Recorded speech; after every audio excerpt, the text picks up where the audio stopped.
نحمدہ ونصلی علی رسولہ الکریم اما بعد بسم اللہ الرحمن الرحیم۔ آج میں اپنے دوستوں کے ساتھ نبی کریم صلی اللہ علیہ وسلم کے صبح اور شام کے ذکر و اذکار کو نقل کروں گا، اور اس سے پہلے گزارش یہی ہے کہ ہمارے اس چینل یوٹیوب اور فیس بک کے پیج کو فالو کریں اور سبسکرائب بھی ضرور کریں تاکہ دین کی بات آگے شیئر ہو سکے اور دوسروں تک آپ پہنچا سکیں۔ اور دوسرا، ہمارا حوصلہ بھی آپ کے ایک لائک کے بٹن سے اور آپ کے سبسکرائب کرنے کی وجہ سے ہو سکتا ہے۔ تو بہرحال آگے چلیے، آپ کو کام کی بات بتائیں۔ نبی کریم صلی اللہ علیہ وسلم نے حضرت عبد الرحمن رضی اللہ تعالیٰ عنہ سے فرمایا کہ عبد الرحمن، تو صبح و شام یعنی صبح کی نماز کے بعد اور مغرب کی نماز کے بعد تشہد کی شکل میں قبلہ رخ ہو کر بیٹھا کر اور یہ دعا پڑھی کرو،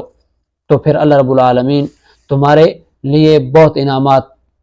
تیار کر رکھے ہیں۔ ایک تو نمبر یہ کہ اللہ رب العالمین تمہیں 10 نیکیاں عطا فرمائیں گے،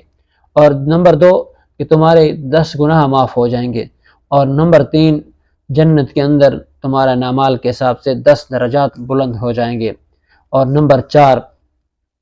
صبح سے شام تک اور شام سے صبح تک گناہوں سے محفوظ رہے گا۔ تو دوستو بھائیو، کتنے انعامات ہیں اور کتنے برکات ہیں، مختصر سے تذکرہ ہے۔ تو سب سے پہلے تو یہ ہے، دل سے تہیہ کریں میں بھی اور آپ بھی، کہ ہم ہر روز صبح شام یہ اذکار کر سکیں۔ تو پہلے نمبر پہ ہے، یاد رکھو، کلمہ توحید۔ کیسا انتخاب رسول اکرم صلی اللہ علیہ وسلم نے فرمایا کہ کلمہ توحید کا، لا الہ الا اللہ وحدہ لا شریک لہ،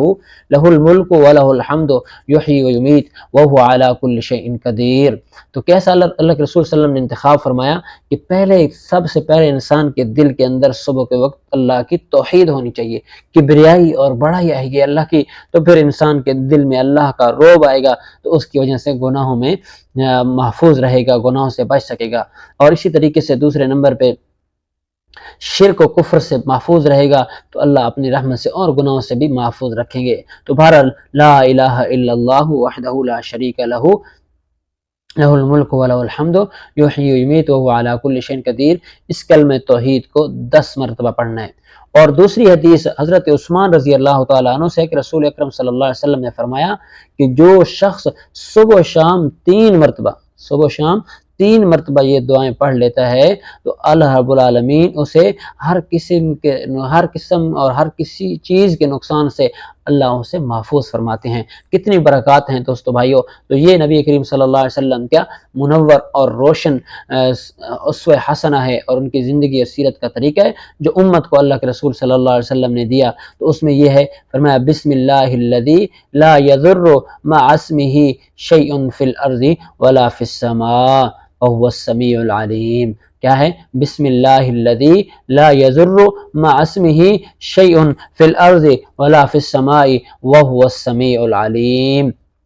دوستو بھائیو، اس کا معنی ہے کہ اللہ کے نام سے شروع کرتا ہوں، یعنی اپنی صبح شروع کرتا ہوں، لا یضر مع اسمہ شیء، اور نہیں کوئی چیز نقصان دے دیتی اس کے نام کے ساتھ، فی الارض ولا فی السماء، اور نہ آسمان میں اور نہ زمین میں، وہو السمیع العلیم، وہ سننے والا ہے اور جاننے والا ہے، یعنی اسی کے نام میں برکت ہے، کوئی چیز مجھے نقصان نہیں پہنچا سکتی، ہاں الا ما شاء، مگر وہ جو اللہ چاہے گا، جو اللہ چاہے گا تو اس کو نقصان پہنچے گا، اللہ نہیں چاہے گا تو اللہ رب العالمین نبی کریم صلی اللہ علیہ وسلم کے طریقے پر چلنے کے برکات کی وجہ سے اللہ انسان کو ہر قسم کے نقصانوں سے بچاتا ہے۔ تو اللہ تعالیٰ سے دعا ہے اللہ عمل کی توفیق نصیب فرمائے۔ وآخر دعوانا